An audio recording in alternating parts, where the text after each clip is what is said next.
said I'm going to thank you, and Anita's recording it. I want to welcome Dr. Woodward tonight. She's from the Child at Mind Institute, and she's gonna speak a little bit about herself, share her story, if you don't mind. And so, welcome. We're so excited to have you. Thank Oh, you. wait, sorry. One more Yep. thing, sorry. Just so everybody knows, if this is if English is not your most comfortable language, if you have a question, certainly ask it in German, ask it in French, whatever language is most comfortable, and we'll find a translator, because I know some of these topics are hard to navigate and to articulate. So, just write it down, and Anita or somebody else is happy to translate, so Dr. Woodward can, give you the best possible answer. And with that, sorry, go ahead, Dr. Woodward. Thank you. I'm excited to be here and see this wonderful turnout and have some time to chat about this important and relevant topic for tonight. I can share a little bit about myself. I'm a clinical child psychologist here at the Child Mind Institute. And a lot of my work involves research and education and clinical work with kids. As we see kids from 3 to kind of their mid-20s. So we see the whole range here at Child Mind Institute.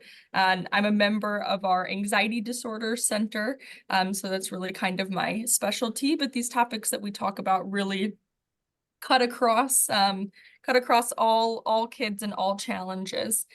So I'm going to share my screen now so we can see the slides together. Are you guys able to see this? Wonderful. All right, awesome. So we'll get started here. I want to share a little bit about Child Mind Institute. If you're not familiar with us, the Child Mind Institute is an independent national nonprofit organization, and we're really dedicated to transforming the lives of children and families struggling with both mental health challenges and learning disorders. Our team at the Child Mind Institute includes a really diverse group of people that kind of run the whole gamut of all the different parts and pieces necessary to do this work. So we have researchers, clinicians, we have educators and advocates, and we have people who do all of these things. And our goal is to kind of work collaboratively together to best support children and families on a small and large scale. Here's a little bit of an overview of our talk today. My hope is that this talk can be as interactive as possible and rewarding. So please ask questions throughout. If you have questions, you can type them into the chat or raise your hand or blurt them out. I want it to be as kind of helpful as possible. At the same time, I'm going to save a good amount of time at the end of our evening here together to have question and answers and things like that, if I can provide more specific answers to your questions. Today, this is again a little bit of an overview of the presentation that I put together for today. I want to start with an overview of kind of mental health in general and the landscape that we're talking about for kids and teens. We'll move into talking about social media and internet use. We'll move through talking about how those things affect kids' mental health in general and specifically body image. And then we're going to talk about, what are practical things that parents and caregivers and teachers can do about this that we know. And then I have some resources to share, and of course, our time for question and answers at the end. So starting with an overview of mental health, I always like to do this just to kind of set the stage for what we're talking about. For a lot of times, we use phrases like mental health and things like that, and it's helpful, I think, for me to have a good foundational understanding of what we're talking about when we talk about that. As we discuss social media and its effects on mental health and body image, it's important for us to ground ourselves in the different determinants of mental health in our kids and our teenagers. So what are the things that we're talking about that can influence mental health?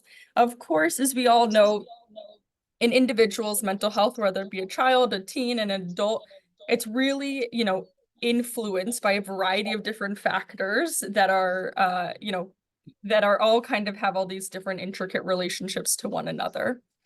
Mental health in general is the idea of our thoughts and feelings and emotions. It can include our ability to solve problems and overcome difficulties, our social connections, and our understanding and thoughts and views of the world around us. Youth's mental health is influenced by biological, social, and psychological factors. And today we're going to spend a lot of time talking about the social piece. One of the most important social factors that we talk about influencing kids' mental health and general well-being is their social environment. When I talk about social environment, I'm thinking of things like relationships with peers and parents and adults across their environments, so through home and school and social media. We know that environments can be really different by age. So I'm interested in gauging, and I'm hoping you guys can be interactive here and let me know in the chat. I'm interested in knowing kind of what are the ages of kids that we're talking about serving tonight. That will help us kind of frame our time together. So I'm not sure if you guys can access the chat, but if you can, I'd love to see some of the ages that we're chatting about.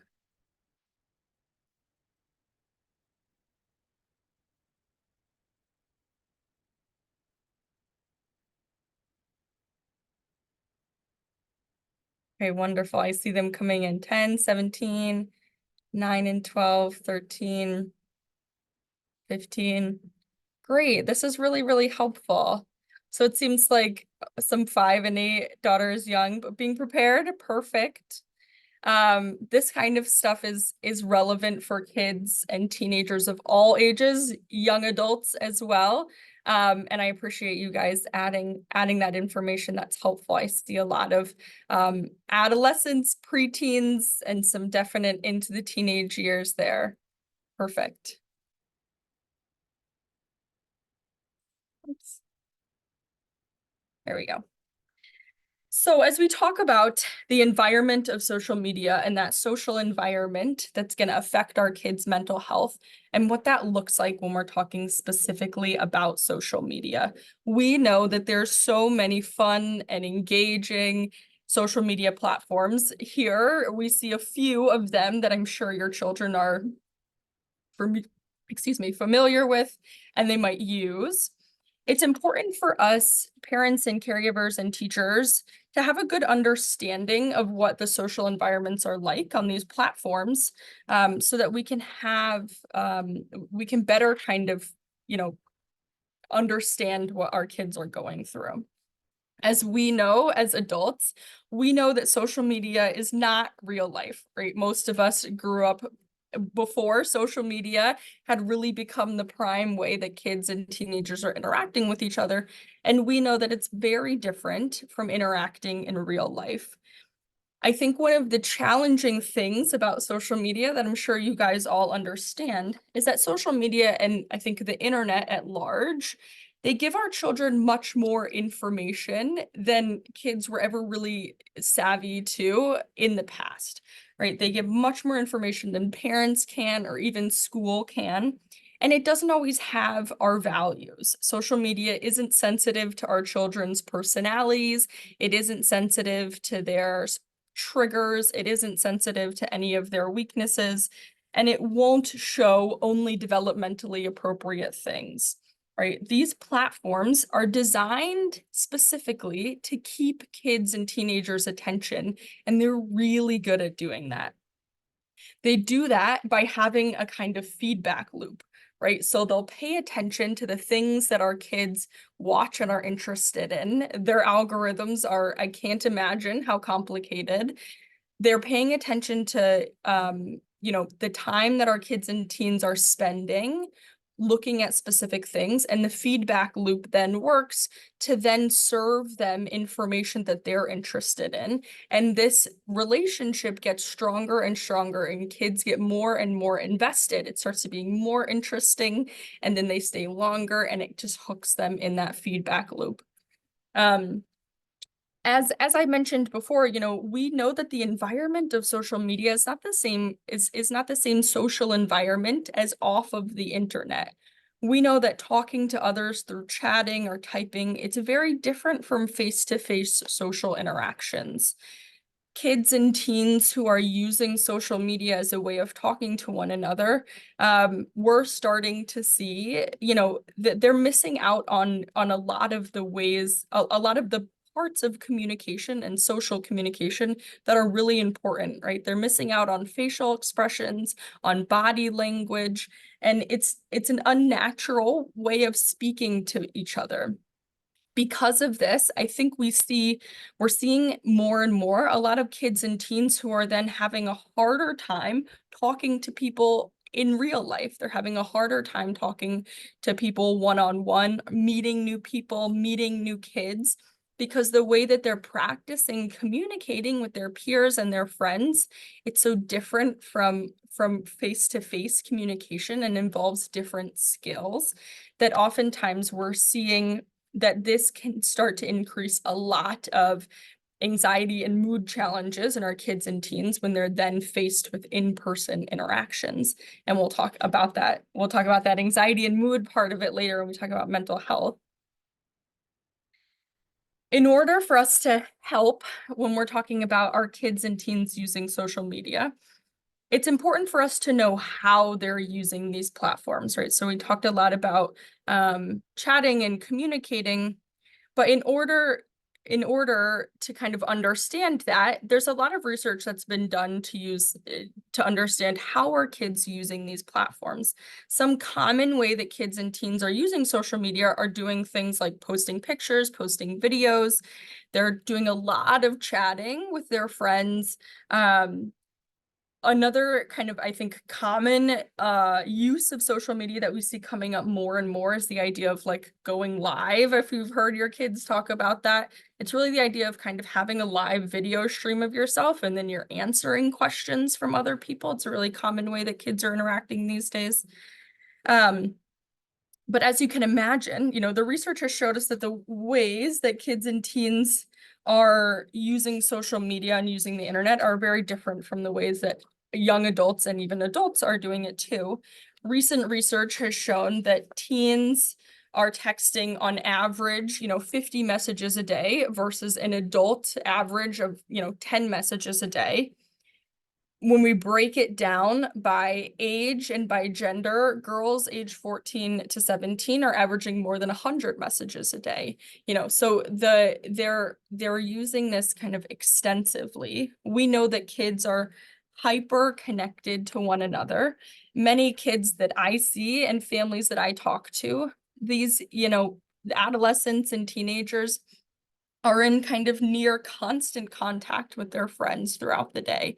And while we think that, a lot of times, we'll talk about pros and cons, the idea of kids having friends and talking throughout the day can be positive. We know, like I said, because this type of communication they're using, we know that this kind of texting communication can also be promoting anxiety and lowering self-esteem, all of which we'll talk about more too.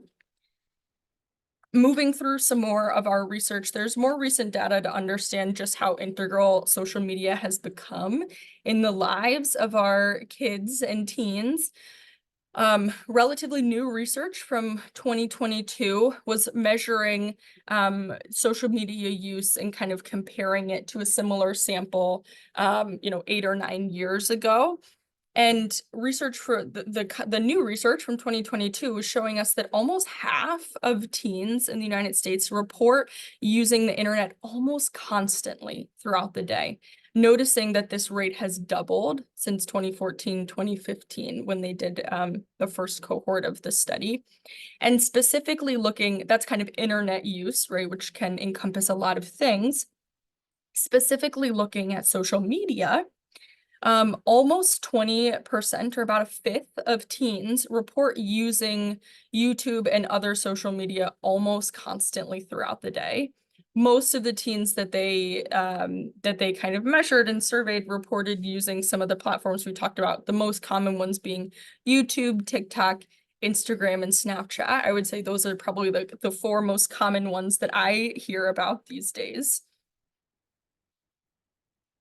And just as it's important for us to know kind of how kids are using this, it's really important for us to know what are the kind of children and teens' perception of their use for it too, right? Because as we'll continue to talk about, the most effective work is going to be done here when we're working in collaboration with our kids and teens to talk about these ideas.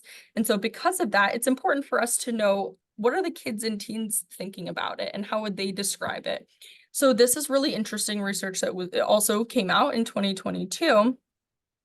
You know, teens, while teens do report recognizing and understanding that there can be negative effects of social media, they often they're often likely to document these kinds of negative effects for other teens rather than themselves, which I think is a very kind of standard teenage response, which can be true, right? It's an issue for them, but it's not an issue for me. And that's what we hear most kids and teens talk about. Yes, I could understand how that would be hard for them, but it's not a problem for me.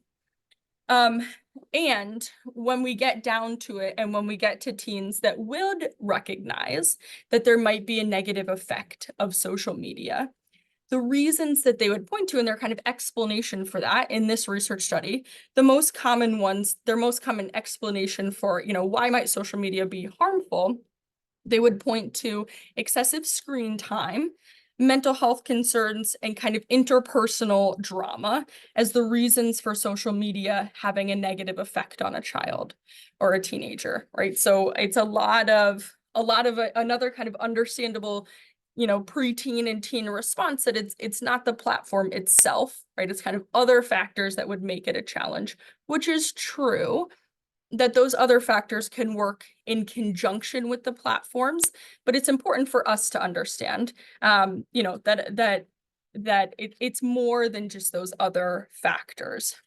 And as we'll discuss more in depth later, a lot of the reasons it's important for us to be having these conversations is because kids and teens don't have the same executive functioning and risk assessment skills that adults do, right? And that's, developmentally appropriate. Their brains have not developed to the level that adult brains have.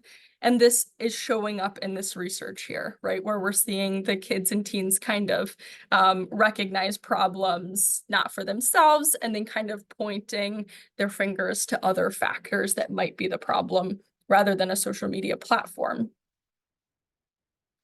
But as I mentioned, like everything in life, it's not all black and white. There are pros and cons to youth using social media. I think one of the most important parts of having these conversations is that,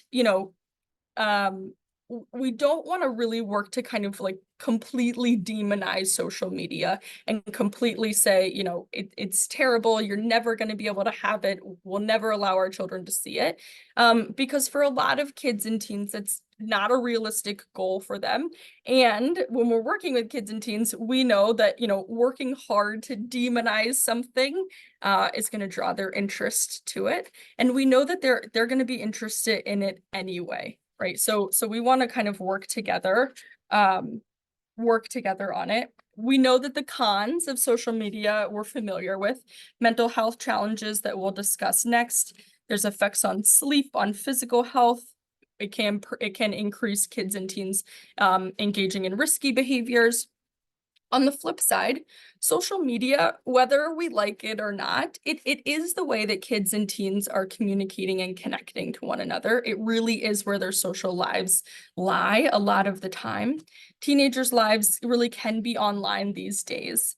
Social media is how teens connect to the world around them.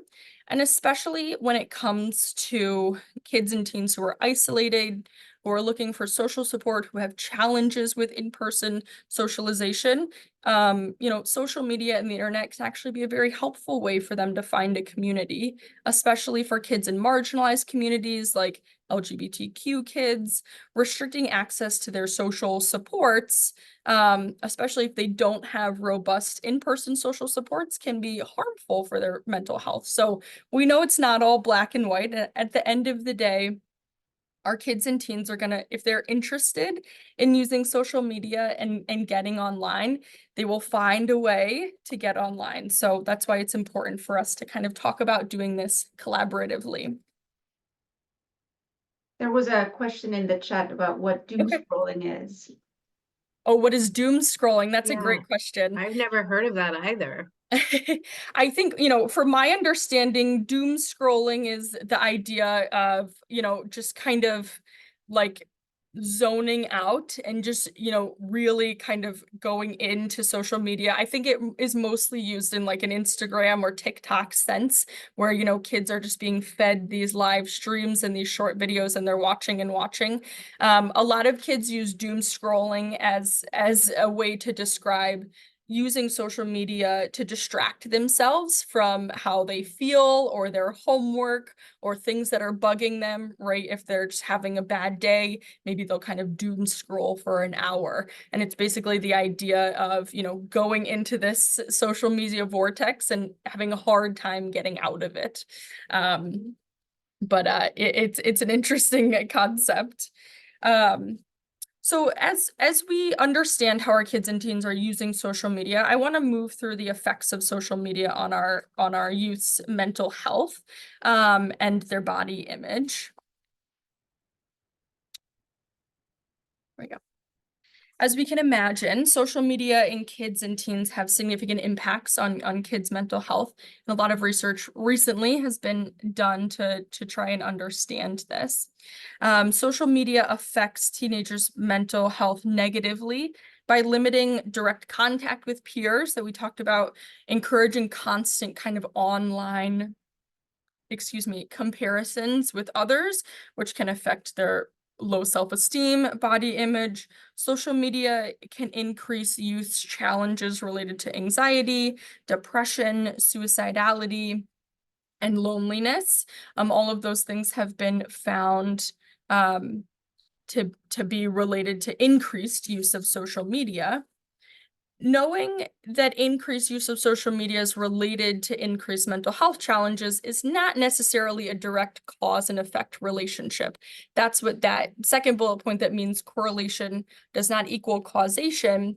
This is, an important kind of nuance of the research in the sense that just because, one affects the other, we can't say it's a direct relationship. In fact, it's a reciprocal relationship, right? So challenges with mental health, increased use of mental health, increased use of social media can increase mental health challenges, and it can also work reciprocally. So kids who are initially showing higher rates of mental health challenges, we also see that leading to more, mental health use too. For kids who are already struggling and they're already kind of at a vulnerable mental health population, consuming social media alone can also be kind of a risk factor for increased mental health challenges in that way. For kids who are already struggling with things like anxiety and depression, low self-esteem or body image issues, social media often feeds back kids what they're interested in, right? That feedback loop, and this can only serve to kind of increase their challenges. So I want to look at some statistics briefly that just kind of outline, what we've been talking about. A lot of research has been done to try and answer some of these questions of how social media and mental health interact with one another. A recent survey conducted in the UK asked, 14 to 24-year-olds how social media impacted their health and well-being. The survey found that, all forms of social media, most importantly kind of Snapchat and Instagram, led to increased feelings of depression, anxiety, poor body image, and loneliness. A similar study done a little bit earlier in 2019 found related to kind of 12 to 15-year-olds in the United States, found that those who spent more than 3 hours a day using social media were at a significantly higher rate of risk for mental health challenges. And in 2016, a study of teenagers found that greater social media use, and especially nighttime social media use, that was related to increased negative feelings like upsetness, were linked to worse sleep quality, increased anxiety, and increased depression. So I want to also talk a little bit more specifically about the idea of body image. Negative body image is something that, we'll talk a little bit more about kind of how to have these conversations with your kids and teenagers. Negative body image is something that kind of falls into the category of mental health challenges. And it's an important kind of area of study, especially when we're talking about how these social media platforms can be influencing our kids and teens' body image. The Wall Street Journal recently actually reported on research that conducted over internal research that was conducted over Instagram and its owner Facebook, finding that 32% of teen girls said that when they felt bad about their bodies, Instagram made them feel worse. So this is a good example of how social media can exacerbate some kind of underlying mental health challenges or low body image issues, and then make them worse, kind of feeding that feedback loop. They also found that comparisons on Instagram can change how young women view and describe themselves. And a lot of teens in this research were blaming Instagram for increases in their negative feelings. Self-esteem often takes a hit when we're comparing ourselves too much to other people, which I think is a lot of what social media was made to do. One study found that frequently viewing selfies, so pictures of your own face, led to decreased self-esteem and decreased life satisfaction in teen girls.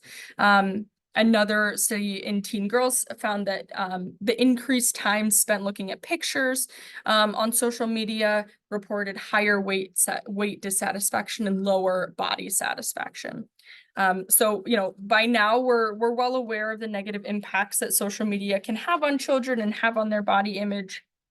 These unrealistic images that kids and teens are seeing on these sites, they're comparing themselves to, and this can contribute to their mental health challenges, including, low body image, which sometimes translates to disordered eating or other challenges like that. But there's many ways that we can help kind of guard our kids against some of these challenges, and we'll talk about how to do that. I want to add one more point. I always like to include a slide about boys. A lot of times in the research and a lot of times in discussion, especially when we're talking about body image, the discussion is really focused on, tween, teen, and young adult girls, which rightfully so, right? That population, is our highest population of concern when we're talking about body image issues. However, it's important that we don't forget the boys when we're talking about these challenges. As with young women, negative body image can trigger disordered eating in boys and men have been shown to react to media images of, idealistic men's bodies the same way that women react to images of models, of, female models. In addition to things like movies and advertising, one research found that playing a video game that emphasized the physical attributes of a male body increased the boys' negative self-images of themselves and body image while playing that game. So it's important for us, while we have these conversations, to not forget that these are issues that affect all kids and teens. So I want to move into talking about what we can do with all of this information that at times can feel scary and at times can feel like, it's a big opponent to be up against. I think the good news is that there's a lot of things that parents and caregivers can do to help their kids and teenagers. Throughout all stages of development, parents and caregivers remain the most important adults in their children's lives. Even in teen years, when adolescents are shifting their attachment away from their parents and to their peers, and they might be showing little to no interest in parents and wanting to spend any time with us or hearing anything we have to say. Still, during those times, parents and caregivers are still the most important adults in their kids' lives and still have an impact on them. Parents will always play a vital role, especially when it comes to the internet and social media. And parents have an important role because of that developmental difference that I mentioned between adults and younger kids. Kids and teens don't have those executive functioning skills and decision-making skills that people need in order to navigate the internet and social media, right? We need to be able to understand the risks or benefits from posting things online. Kids and teenagers, because of their normal brain development, they're impulsive, right? They make riskier choices than adults do because they naturally don't have the same abilities that we do to think long term and plan risks and benefits. But this can cause problems for kids and teens, especially when it comes to social media, because they don't have the same ability to understand and consider what we mean when we talk about social media being a permanent thing, right? A lot of kids and teens, I think that's a reason that we see Snapchat being one of the most popular tools that kids and teens use is because, if you're familiar with Snapchat, the chat itself kind of disappears after 24 hours, right? And that's done on purpose. And it's done to give kids and teens this sense of safety that the things that they say aren't being saved, right? That they're just kind of gone with the wind. As adults, we know that nothing like that is ever true, right? Those chats are not gone forever. They're archived, they're kept forever. They can always be found. But Snapchat is a really good example of a platform that takes advantage of this fact that kids and teens don't have these executive functioning skills to make those decisions and understand what they're doing. We can understand what they're doing, but that's why it's important for us to know how our kids are using these platforms. What parents can do when we're talking about using the internet and using social media is to model healthy online habits, to oversee kids' social media use, and to set boundaries. And each of this we'll talk about in more detail. The first one is starting with parents' first steps. We can work to model healthy online habits. That's including habits for technology use, internet use, device use, and social media too.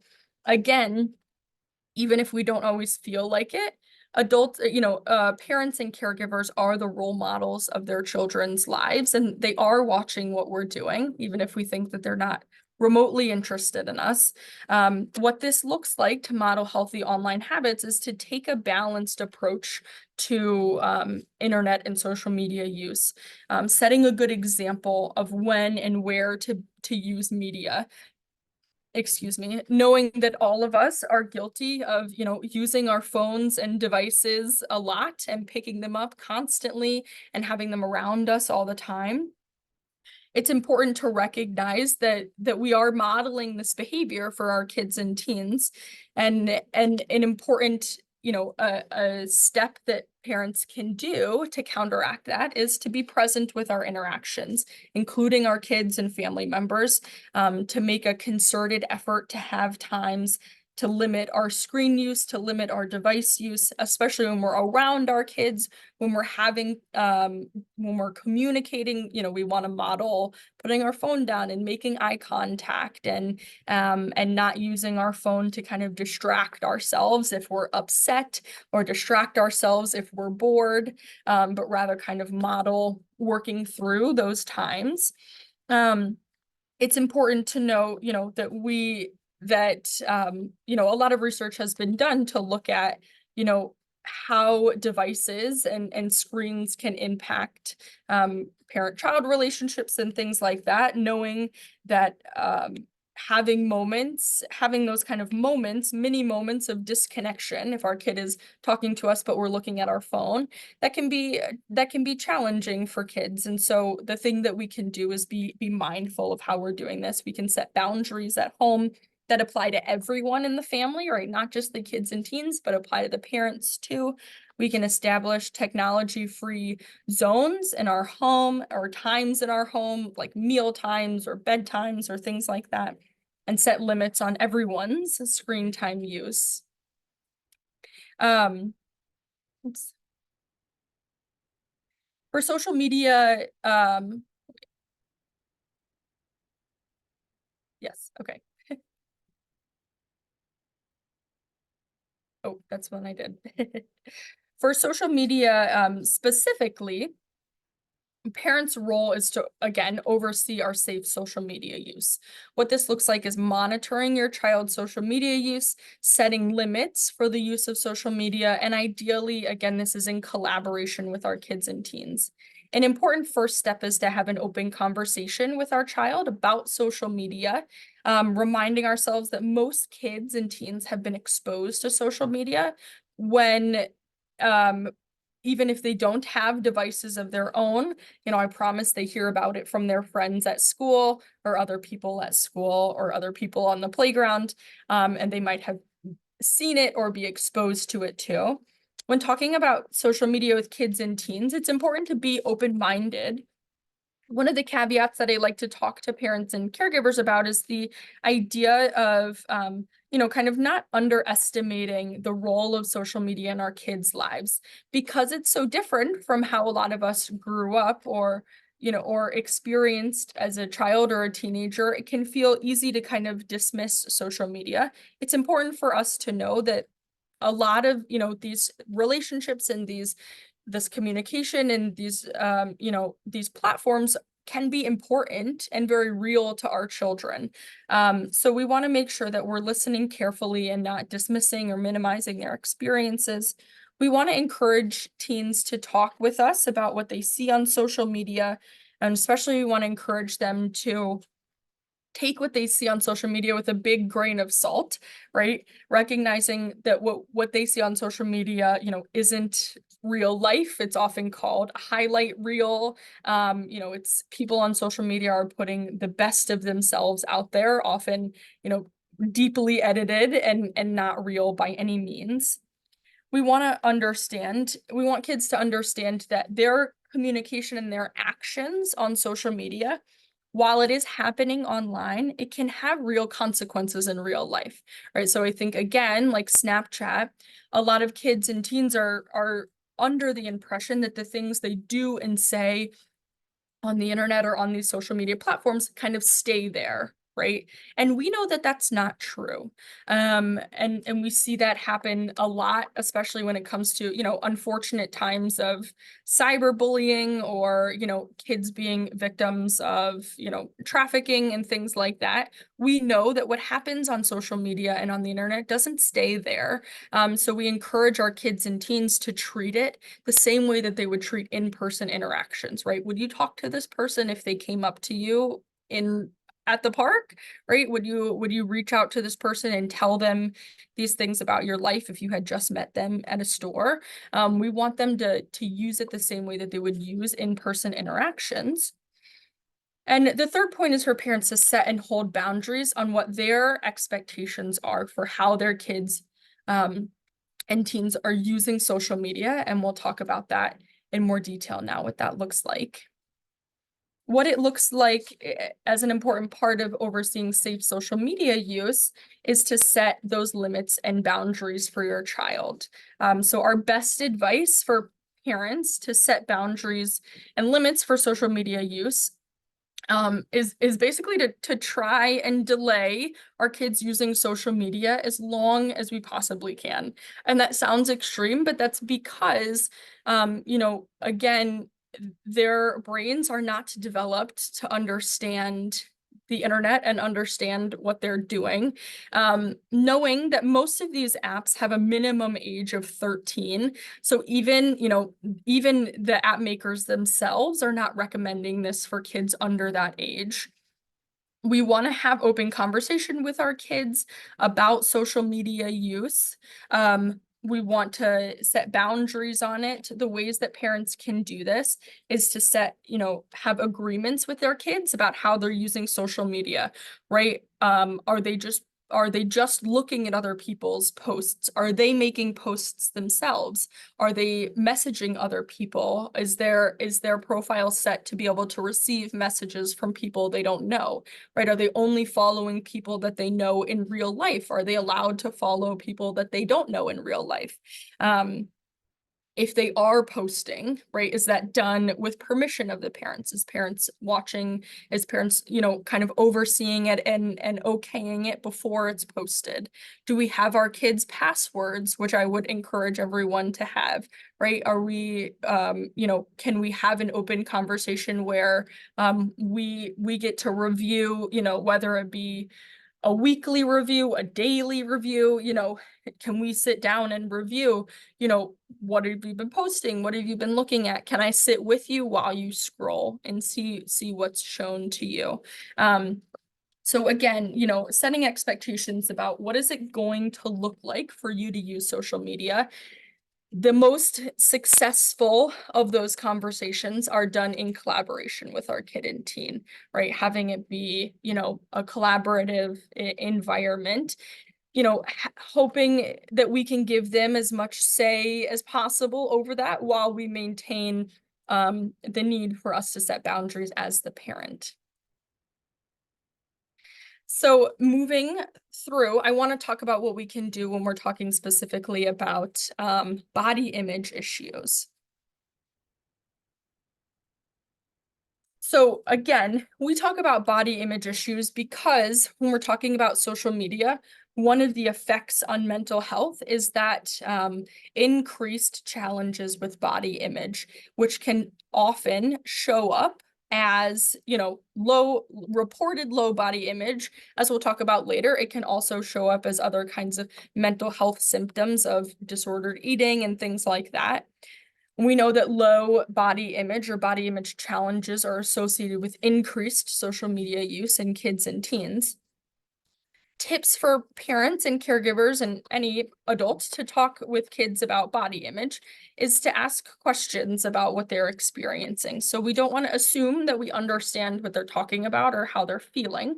We want to ask questions in a kind of open, neutral, non-judgmental way to get a good understanding of what's going on and what their feelings are. It's helpful to kind of, you know, sympathize, empathize, and normalize your kids' experiences.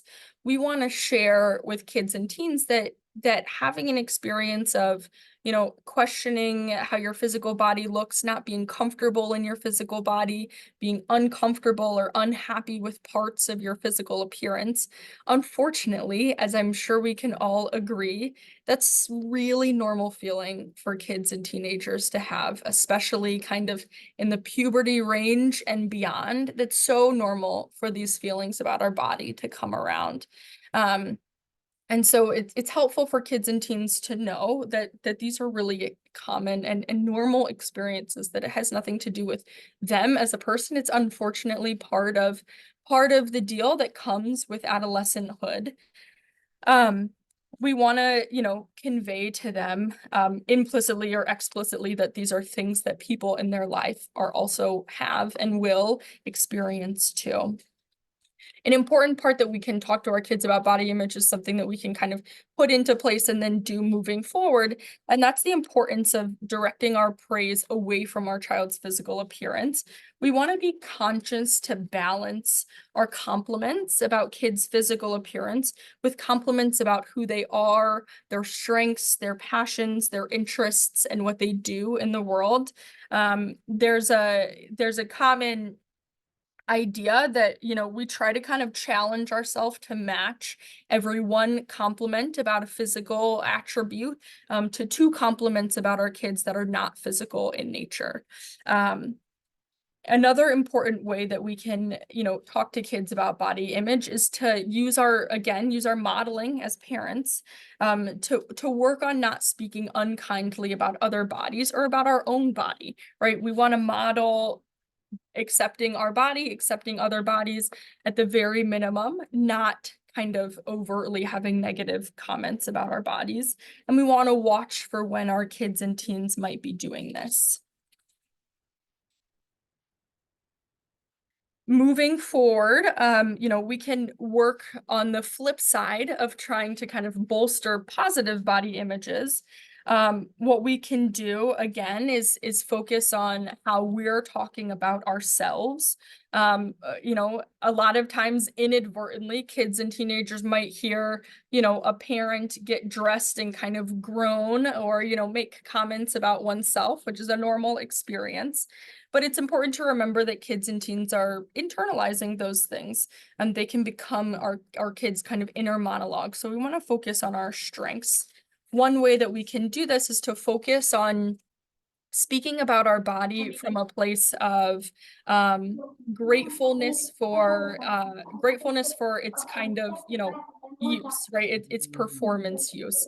So the idea, you know, that we're grateful, you know, I'm grateful for my legs that can help me run, my arms that can pick you up, focusing on, you know, the positive ways that we use our body versus what they are just kind of looking at. Another important thing that we can do is to praise our kids' efforts over their performance, which I think this applies to a lot of parts of life, but certainly applies to body image.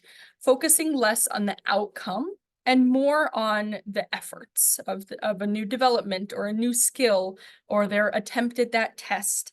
You know, we want to praise and show effort when our child has worked hard on something, praise their efforts kind of no matter the outcome. And this can set a really positive example for kids that they can also apply to their physical appearance. And the last important point is that it's helpful to enlist all parents and caregivers, right? So having positive research has shown having positive feedback from fathers, research that was specific to kind of fathers and daughters, having positive research from fathers can be helpful for young girls to build up their positive body image when it's focused on attributes kind of other than appearance too. So building up self-esteem outside of just their physical body.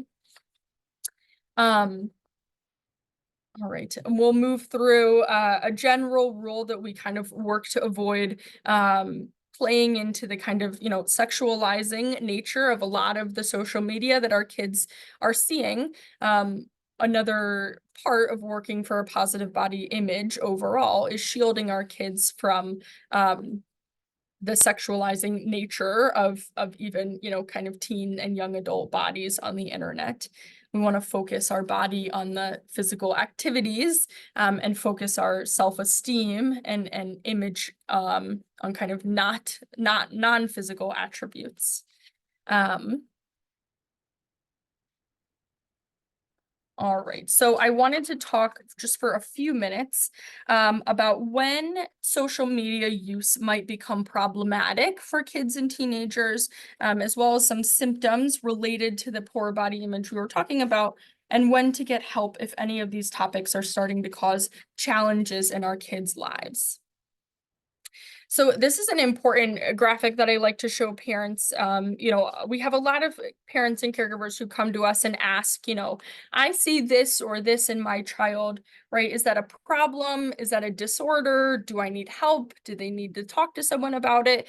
And this is an important graphic that can help understand, you know, when mental health challenges, including issues, use of social media or issues with body image. These things are normal, but when might a normal level of this kind of turn into a time where we would want kids and teens to get more help?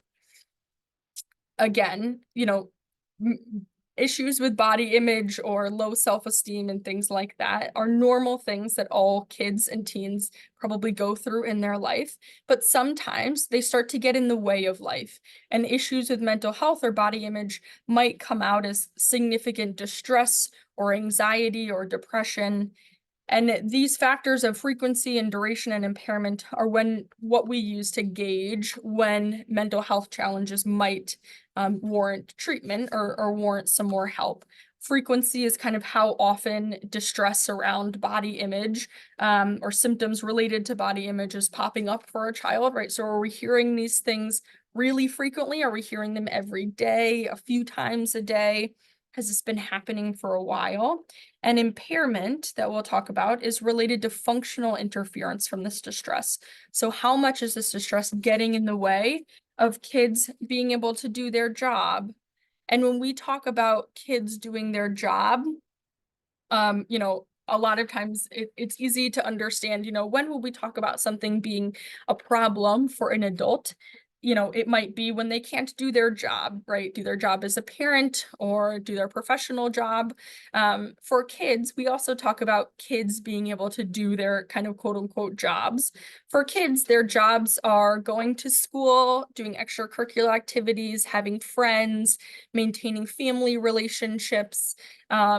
And sometimes if mental health challenges or body image issues are getting in the way and making these things hard for kids to do or extremely upsetting for kids to do, that would be a time that we would want to talk about them. So these are some tools that I wanted to share that I'll leave up for a few seconds if you guys are interested in taking a picture or writing them down. I think these are really helpful tools and websites that can help us to set limits on our kids' social media use. So some of them are kind of guides or plans that families can complete together. Some of those agreements that we talked about how a kid or teen is going to use social media. While some are kind of applications or tools that parents can use to monitor parental controls, to monitor social media use and things like that. I want to quickly run through again, signs when we might want to intervene more with kids' technology or social media use. If we see any concerns for cyberbullying, anything that's turning sexual with chatting or pictures, if our kids or teens are using social media to do things like impersonating other people or gaining information they shouldn't be gaining, those are times that it's really important to step in with their social media use. This is what we're talking about when we're talking about kind of risky social media behaviors.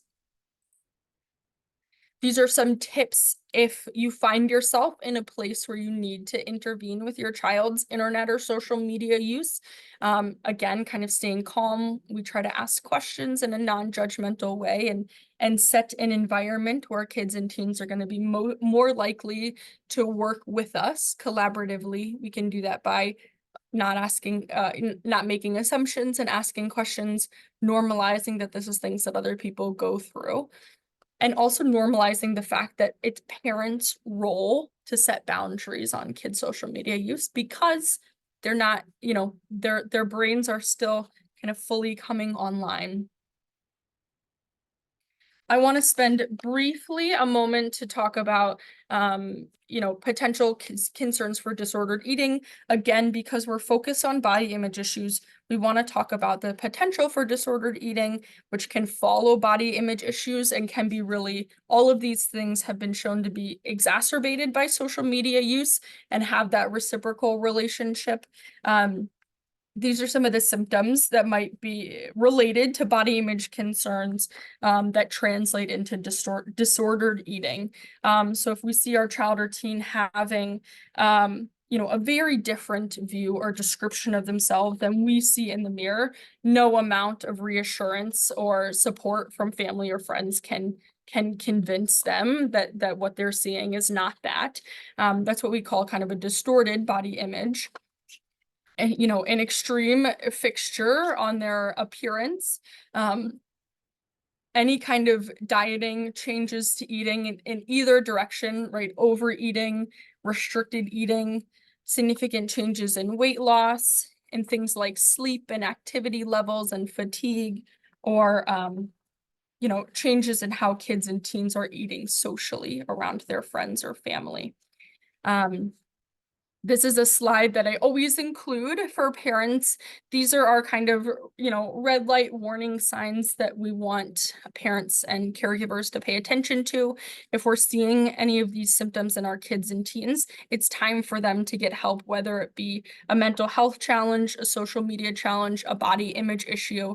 If we're seeing any concerns for things like self-harm, suicidal thoughts, lots of kind of increased withdrawal, very different changes to their personality and their actions.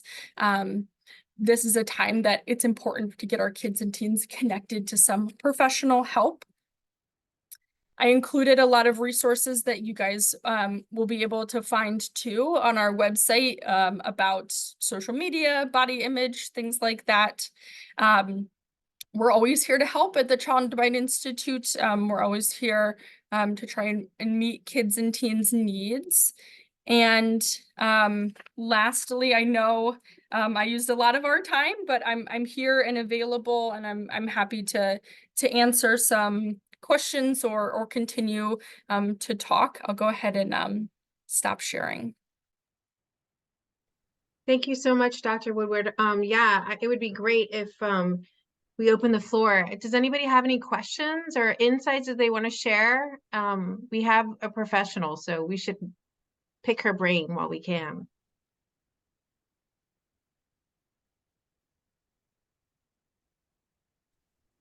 Is there anything in the chat?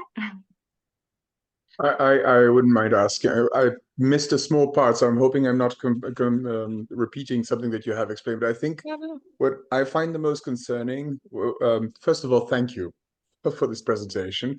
But what I find the most concerning is how to balance being invasive in the private life and what seems to have changed a lot is that you really have to penetrate private life now and observe it from close by, and it has a very invasive effect on the personality of the child. How do you balance showing the child still that you're respecting its privacy whilst you're actually, in order to care for the child, being invasive in it?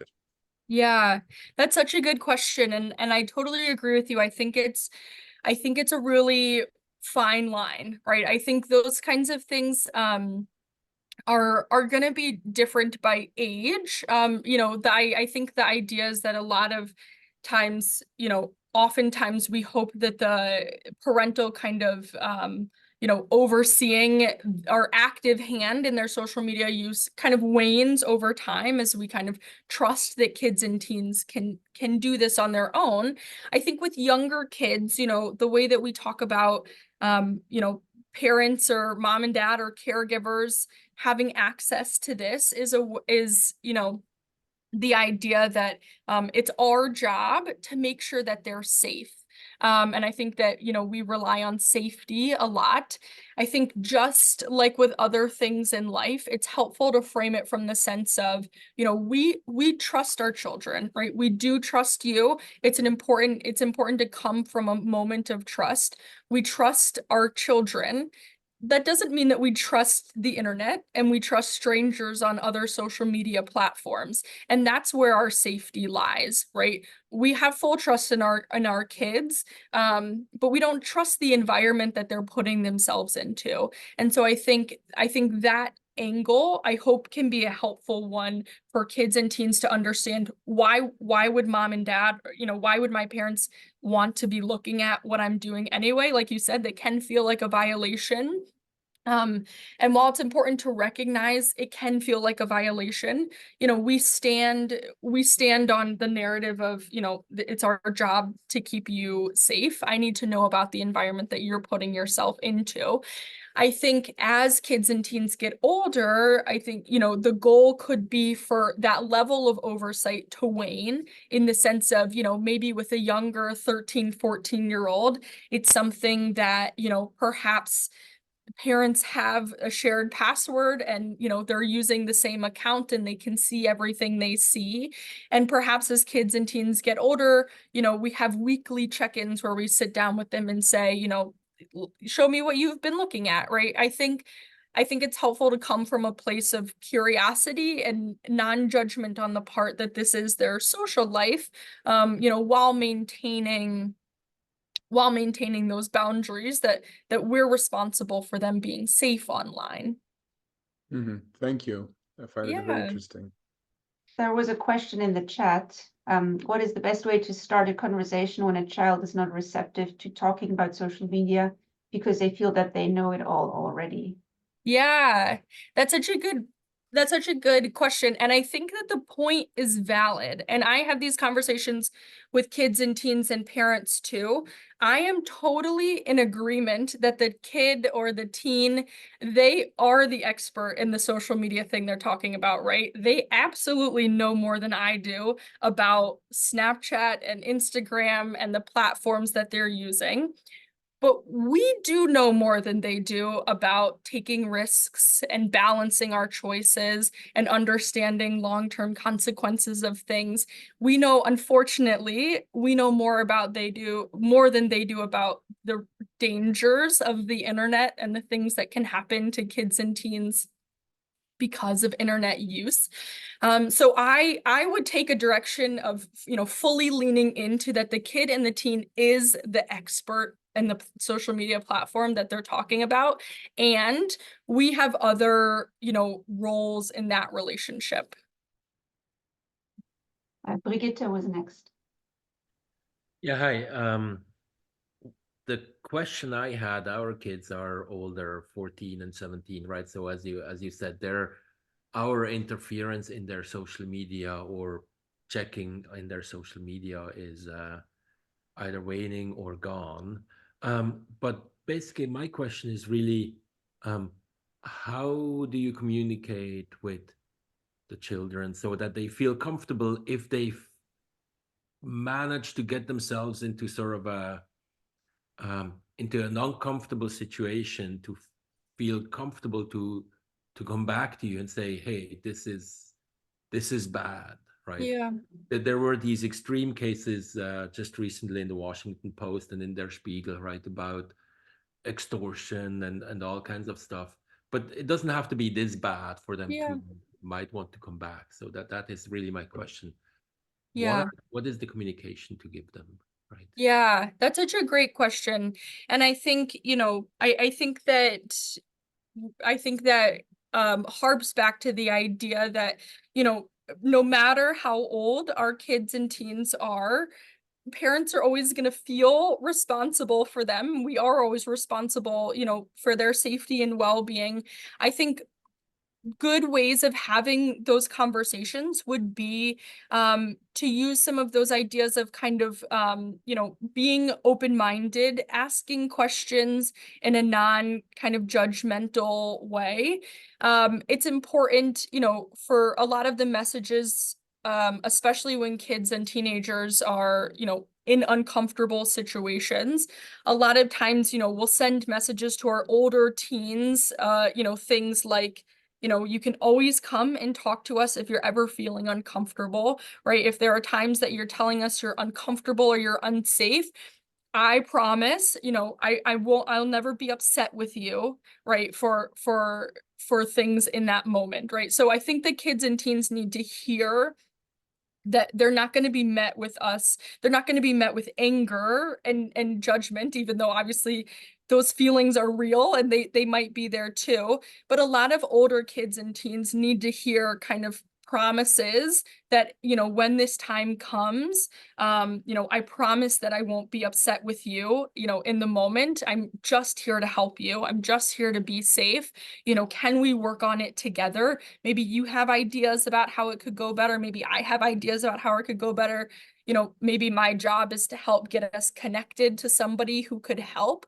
But I think what you're talking about with the older kids and teens, a lot of what would keep a child from coming to their parents is that they would fear, you know, being in trouble. They would fear anger and disappointment and judgment from parents. And so a lot of times I have, you know, parents will kind of explicitly make a promise to you, right? I promise if you come to me and you're feeling unsafe, you won't be in trouble for what you're telling me, right? I won't be upset with you. I won't be angry with you. I'm just here to keep you safe. Okay, thank you. And then Claudia's next. Hi. So I am surprised at how many 10-year-olds have cell phones. Yeah. And my daughter does not have one, and she she's in 5th grade, so she transitioned out of like you know, kindergarten through 5th grade school, and I pulled her up for 5th grade to go into like a 5th grade through high school. So it's a totally different environment. I allowed her to be on a group chat with girls, but it's my phone number. Mhm. And I thought, okay, I can, you know, monitor. She knows I'm gonna look at these. Honestly, there's like between 7 and, you know, 8 in the morning, there are 250 chats. And it's only 4 girls. And my daughter's not even, you know, sending chats. And then in the evening, forget about it. It's like 500 or so. So I can't keep track of it. But my question is, so there's now, like, I've been noticing some provocative pictures. It's girls with girls, right? So kind of like, first it was like the cute talk, like, I like so-and-so, I like so-and-so. And then it was like the pictures, some other kind of things that I don't want her to know about yet, because I think she's too young, like perhaps certain types of interactions with boys. And so I want to walk it back. Like, I want to be like, you're out of this this chat. She's sitting right next to me.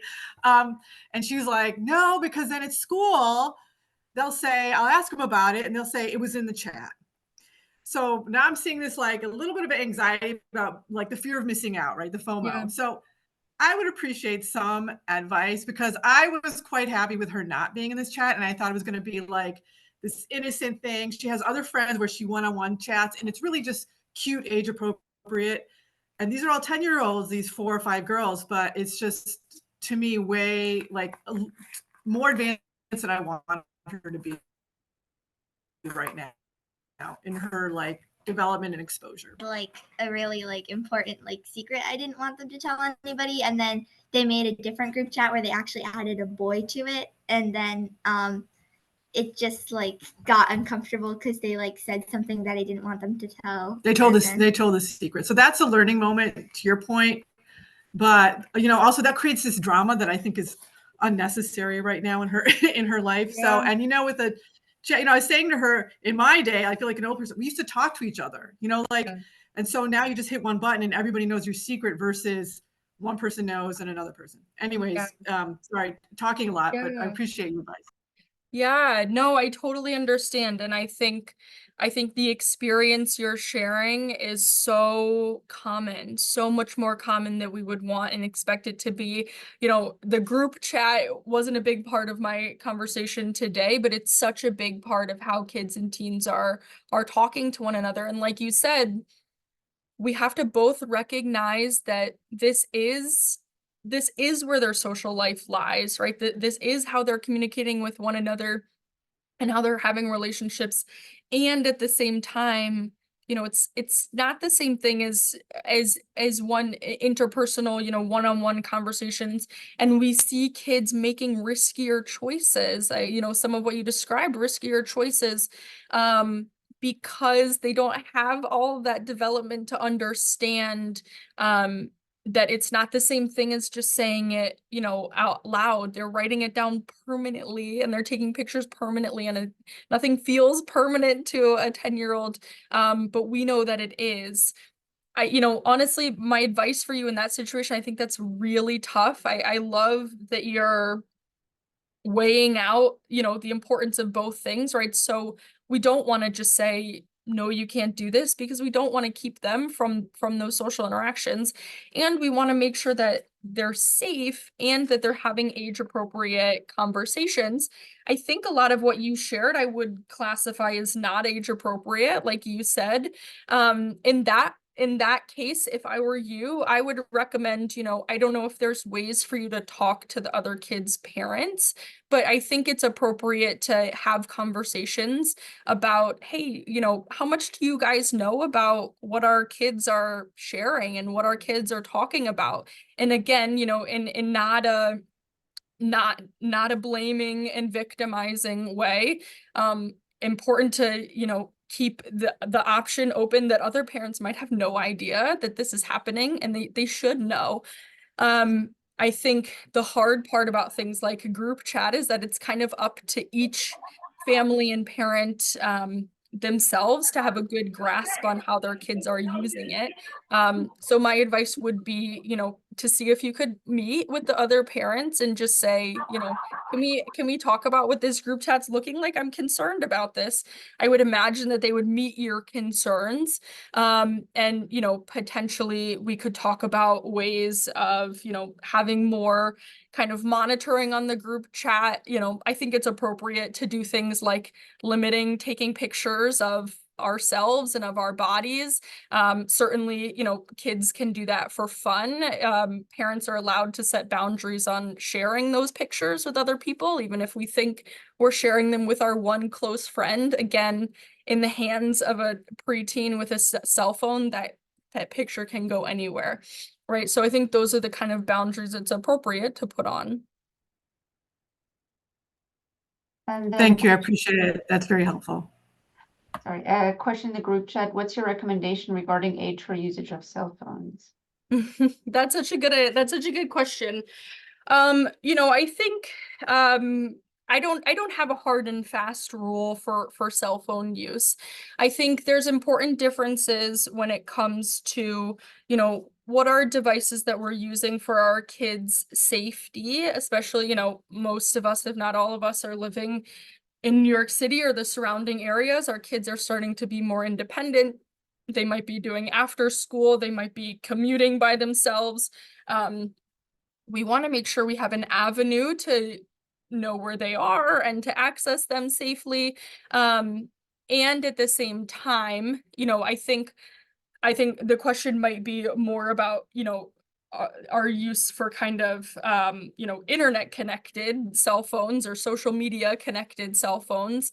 Again, I would want, so to my first point, if there's any way to delay the use of having a device that is immediately connected to social media or internet in the pockets of our kids, I am an advocate for delaying that as far as we can. I think high school is an appropriate time to receive something like that. On the other hand, if there's any ways of using devices that are able to help us keep our kids safe, but are not, internet connected smartphones, I see a lot of parents and families going that route. I see a lot of middle schoolers who might have like an Apple Watch, right, where they can call and text their parents and their parents can have their location, but they don't have an internet browser, or not a very, usable one. So that's what I would say on the safety part of things. On the second part of things, when it comes to, an internet connected device, I would delay that as long as I could, while we balance that we don't want, we don't want to put our kids on the outs in their social lives, right? We don't want to make them feel like they're the only ones who, X, Y, and Z. I think ways that we can do this is to think about, can our kids, for each specific child, how comfortable are we with their understanding of the internet and social media? Perhaps we can sit down and talk about it and learn about it together before that would be something that they can have. So that's a very long-winded way of saying I don't have a hard and fast rule for it. I would say, I think internet connected devices are appropriate for high schoolers to have. And before that, I would encourage families to see if there's a way to have a safe connection with your kid without the internet piece. Thank you for that. Dr. Woodward, thank you so much for speaking with us and sharing your knowledge and your insights with us. I just want to be respectful of your time and everybody else's time. We're going to stop the recording now.